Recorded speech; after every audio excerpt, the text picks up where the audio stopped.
Te despertaste anoche. Alrededor de 2 o 3 de la mañana, abriste los ojos y tu mente salió a la superficie. Y durante unos minutos, o tal vez más, te quedaste allí, tumbado en la oscuridad, despierto. No completamente. No con precisión. Algo más suave que eso. Una rara claridad cálida. Como la superficie de un lago antes de la mañana. Y luego la ansiedad te tocó. ¿Por qué estoy despertando? ¿Qué está mal conmigo? ¿Cuántas horas hasta la alarma viste tu teléfono y la luz quemó tus ojos? Hiciste la matemática. Te dijiste que volverías a dormir. No podías. No de inmediato. Y cuando finalmente lo conseguiste, la alarma sonó y el día ya empezó descompuesto. Aquí está lo que nadie te dijo. Que despertases no era un mal funcionamiento. Fue tu cuerpo recordando algo que tu cultura ha pasado 140 años enseñándote a olvidar. Antes de 1880 aproximadamente, los humanos no dormían de la manera que tú duermes. No en Europa.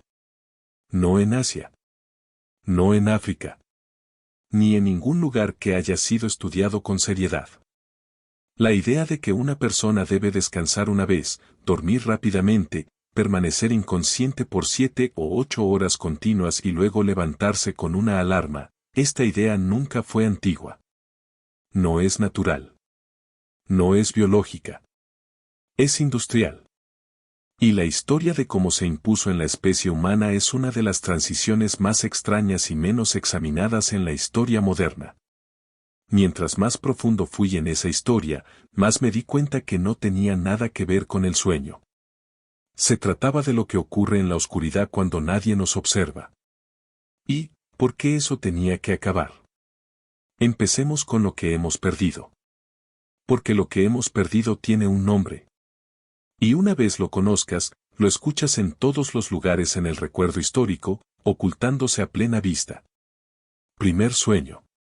Segundo sueño.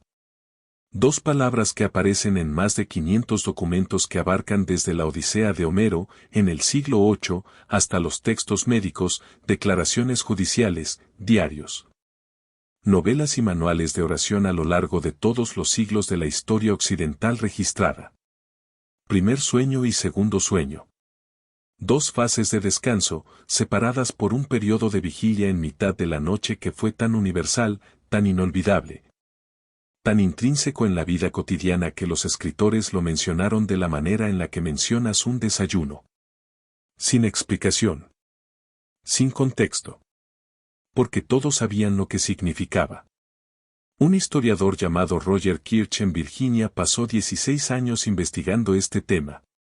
16 años investigando en archivos de toda Europa y Norteamérica. Examinando registros legales, cartas personales, literatura y escritos médicos antes de publicar sus hallazgos. Lo que descubrió no fue una curiosidad. Era un patrón civilizacional. Desde que existen documentos, la gente se iba a la cama poco después del anochecer. Dormía aproximadamente 4 horas. Se despertaba de forma natural alrededor de la medianoche. Pasaba de 1 a 2 horas en un estado de vigilia tranquila y luego entraba en un segundo sueño que duraba hasta la mañana. El periodo entre los dos sueños no estaba vacío. No era intranquilo. No era insomnio. Según todos los relatos que han sobrevivido, era más bien algo contrario. La gente lo describía como un momento de calma inusual. Rezaban. Reflexionaban sobre sus sueños, que a esa hora decían que eran extraordinariamente vívidos. Más vívidos que los sueños que recordaban por la mañana. Hablaban en voz baja con la persona que tenían al lado. Hacían el amor.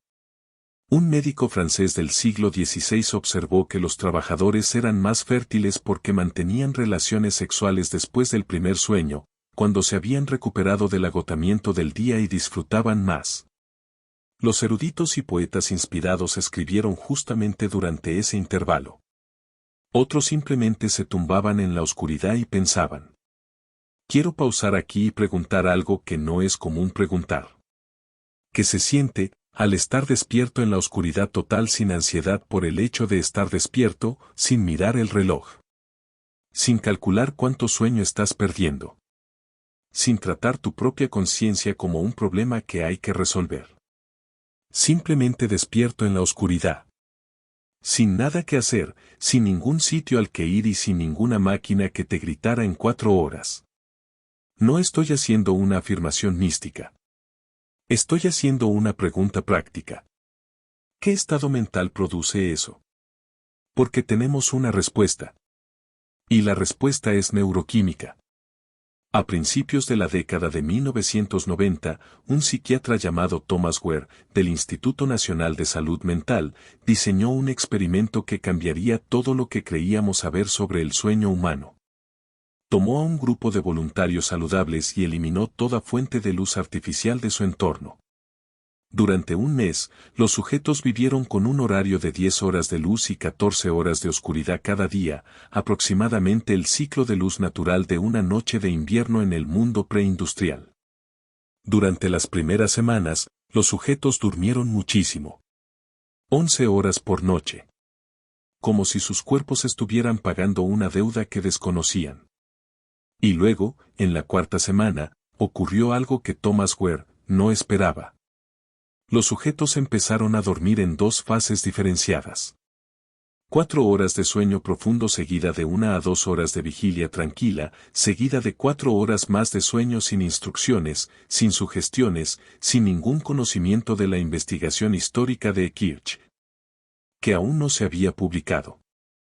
Sus cuerpos simplemente lo hacían, como si el patrón estuviera ahí todo el tiempo, reprimido, pero no borrado, esperando en la arquitectura del sistema nervioso humano a que se apagaran las luces. Pero esto fue lo que sorprendió a los investigadores. Durante el intervalo de vigilia, los cerebros de los sujetos producían niveles elevados de prolactina, una hormona hipofisaria asociada con la calma profunda. Con el estado de alerta pacífico experimentado durante la meditación, con la sensación de satisfacción después de hacer el amor, con el estado que permite a las madres lactantes estar sentadas quietas por periodos largos en silencio. Satisfacción. Los sujetos no solo estaban despiertos entre sueños. Estaban en un estado alterado de conciencia. Thomas Ware lo describió como algo parecido a un estado meditativo diferente a todo lo observado en la vida normal de vigilia. No dormidos, en tal, no despiertos en la forma que entendemos la vigilia, algo más, algo intermedio, el patrón se repite con inquietante precisión. Un historiador encuentra 500 referencias a una práctica universal del sueño. Un neurocientífico, que trabaja de forma independiente, recrea las condiciones y la práctica regresa espontáneamente, acompañada de un estado neuroquímico que los humanos modernos nunca experimentan, porque nunca pasan suficiente tiempo en la oscuridad como para que se active. Esto plantea una pregunta simple pero crítica. ¿Qué sabíamos antes en ese estado que ya no sabemos y que hemos olvidado? Ahora, hablemos de lo que lo mató, porque no murió por sí solo. En 1879, Thomas Alva Edison hizo una demostración de la primera bombilla de luz incandescente comercialmente viable. En una década, la iluminación eléctrica estaba transformando las ciudades estadounidenses y europeas. Las calles que habían estado oscuras después del atardecer se iluminaron. Las fábricas que habían cerrado al anochecer, ahora podían funcionar durante la noche. Los hogares que habían organizado sus veladas alrededor de la luz de las velas y las chimeneas, ahora podían extender sus horas de vigilia hasta el territorio que había pertenecido al primer sueño. El propio Edison fue explícito sobre lo que pensaba del sueño. Lo consideraba una pérdida de tiempo, una reliquia de la pereza y la ineficiencia humana que la tecnología acabaría eliminando. Afirmaba dormir solo 3 o 4 horas por noche y se burlaba públicamente de cualquiera que necesitara más. Predijo que en el futuro, los humanos no dormirían en absoluto. Y aunque esa predicción era absurda, la ideología que la sustentaba no lo era. Era la ideología de la revolución industrial destilada en su forma más pura. Cada hora que se pasaba durmiendo era una hora que no se dedicaba a producir. Por cada hora que se pasó en la oscuridad esa hora no fue de consumo. El despertar a medianoche, ese intervalo empatado de prolactina de reflexión, creatividad y oración, era una hora que pertenecía a ningún empleador, a ningún mercado, a ninguna institución. Era privado de una forma que la economía industrial no podía tolerar, como si estuvieran siguiendo instrucciones que no entendían del todo. Porque fíjense en la cronología. Las luces de la calle, las farolas de gas ya habían empezado a erosionar la oscuridad en ciudades europeas desde principios del siglo XIX. La industria ballenera, impulsada en gran medida por la demanda de aceite para lámparas, había acelerado la disponibilidad de luz artificial a lo largo del siglo XVIII. Pero la luz eléctrica era diferente. La luz eléctrica no parpadeaba. No se agotaba. No requería mantenimiento. Llenaba una habitación con una constancia que borraba los ritmos de llamas y sombras que habían gobernado las noches humanas durante milenios. Y con esa constancia llegó una nueva posibilidad. Se podía colonizar toda la noche. Cuanto más profundizaba en los registros, más encontraba la transición documentada en tiempo real. Las referencias al primer y segundo sueño, que habían sido omnipresentes por siglos, comenzaron a escasear a finales del siglo XIX. A principios del siglo XX, habían desaparecido casi por completo. La literatura médica que había tratado el despertar a medianoche como algo normal, comenzó a reformularlo como un síntoma, un trastorno, algo que debía ser tratado. A mediados del siglo XX, el concepto del sueño segmentado había sido tan erradicado de la memoria cultural que cuando Kirch publicó su investigación, la mayoría de los científicos del sueño nunca habían oído hablar de ello. Una práctica que había sido universal desde que los humanos existían había sido eliminada de los registros en menos de un siglo. El silencio era ensordecedor. Cuente las consecuencias, porque las consecuencias no son históricas. Estas consecuencias están sucediendo dentro de su cuerpo ahora mismo. La forma más común de insomnio en el mundo industrializado es el insomnio nocturno. Millones de personas se despiertan de madrugada, se quedan en la oscuridad presas de un pánico creciente y, que, o bien se automedican para volver a dormirse o bien sufren durante el día siguiente en una niebla de agotamiento. Esta es la queja del sueño más frecuente en la medicina moderna, y el tratamiento es casi siempre farmacéutico, sedantes, hipnóticos, drogas que empujan al cerebro de nuevo bajo la superficie y lo mantienen allí. Pero, ¿y si no es un trastorno? ¿Y si las personas que se despiertan a las 2 de la mañana no están rotas? ¿Y si sus cuerpos están haciendo exactamente lo que los humanos siempre han hecho, emerger entre sueños como lo han hecho durante miles de años, buscando ese intervalo de vigilia tranquila, ese estado de prolactina, ese espacio meditativo entre la conciencia y el sueño, y en cambio encuentran un teléfono encendido, un reloj haciendo tic-tac y el aplastante conocimiento de que la alarma sonará a las 6 y que no lograrán dormir? El propio Ware escribió que cuando los humanos modernos ven que su sueño se ve interrumpido por periodos de vigilia, lo consideran un desorden. Sugirió una explicación alternativa, un patrón natural del sueño humano que se está abriendo paso en un mundo artificial en el que le parece desconocido y desagradable. La evidencia sugiere algo mucho más grande que una inconveniente de programación, porque considere lo que estaba disponible en ese intervalo, no solo descanso, no solo reflexión. Acceso a un estado neuroquímico en el que el cerebro moderno nunca entra. Prolactina en niveles asociados con una calma profunda y una creatividad intensificada. Cortisol en niveles bajos. Analizar e interpretar sueños. Vívidos antes de que la mente consciente recomponga sus filtros aún es posible.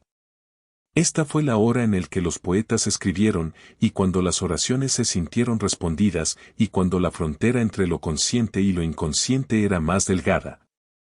Y cuando la mente podía vagar sin propósito y sin juicio en un territorio que la cognición a la luz del día nunca podría alcanzar, y fue reemplazado por un sueño consolidado. 7 horas de inconsciencia comprimidas en un solo bloque, delimitado por una luz eléctrica a un lado y un despertador en el otro. Se ideó un sistema no para el cuerpo humano, sino para el funcionamiento de la fábrica y oficinas. En un mundo que exigía que los trabajadores permanecieran inconscientes por un periodo definido y luego fueran totalmente productivos a la señal del silbato. El patrón se repite con inquietante precisión en todos los dominios que he examinado en esta investigación. Los sistemas que sincronizaron a los seres humanos con ritmos naturales, con el cuerpo, con la oscuridad, con los ciclos de luz y descanso con los que evolucionó la especie, fueron reemplazados por sistemas que sincronizaban a los seres humanos con las instituciones. El calendario reemplazó la luna, el reloj reemplazó al sol, y el sueño consolidado reemplazó al antiguo ritmo que había dado a cada ser humano acceso cada noche a un estado de conciencia que ahora tratamos como un problema médico. No tengo una teoría completa, tengo una pregunta que cobra más fuerza, cuanto más profundizo en la investigación. ¿Por qué una práctica documentada en todos los continentes y confirmada en el laboratorio, incrustada en la neuroquímica del cerebro humano, presente en la literatura desde Homero hasta Dickens? ¿Y qué fue borrada de la memoria cultural en un solo siglo? ¿Por qué el ritmo más íntimo de la biología humana, el modo en el que experimentamos la noche, se reestructuró para satisfacer las necesidades de una economía en lugar de las necesidades de un cuerpo? ¿Por qué nadie pregunta por qué dormimos como lo hacemos, como si esta fuera la única forma que alguna vez existió? Los dejo con esto. Esta noche, o alguna noche próxima, se despertarán a las 2 o 3 de la mañana, sus ojos se abrirán, la oscuridad estará ahí, y por un momento, antes de que la ansiedad llegue, antes de que busquen el teléfono, antes de que calculen las horas que quedan, habrá algo más, algo tranquilo, algo que su cuerpo conoce, incluso si su mente lo ha olvidado. Una calma que parece surgir de la nada. Una quietud que no coincide con el pánico que les han enseñado a sentir. Ese es el intervalo. Ese es el espacio entre el primer sueño y el segundo. Esa es la puerta por la que sus antepasados entraron cada noche por 10.000 años, a una habitación donde la mente estaba tranquila. Y la oscuridad no era un enemigo, sino un país en el que vivías durante 1 o 2 horas antes de que el segundo sueño te llevara a la mañana. La puerta sigue ahí, tu cuerpo sigue abriéndola. Simplemente te han enseñado a tener miedo de la sensación del otro lado. A temer tu propia naturaleza, porque nunca le fue conveniente a la economía, al sistema.